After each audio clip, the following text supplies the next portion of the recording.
Ekran dostlar harekete devam gidip oturuyor. Bugün Aybölek bilen degustasiya gepleşigine Aybölek sana nahar pişirmeni öğretmeni geldim. Näme diýdi?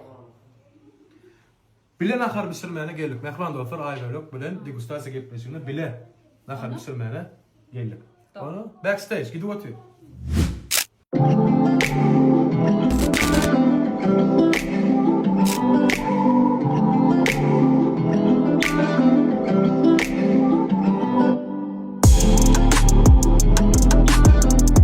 Spesiyalını koşup esası var 50.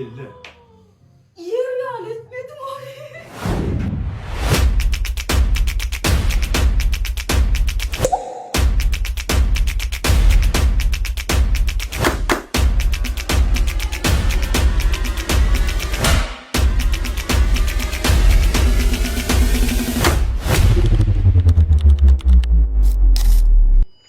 Aybölekle degustasyanyň emektarına hayırlylygymyzy görmek isleýär. Onuň siz haýla bu tesbirlerde belli.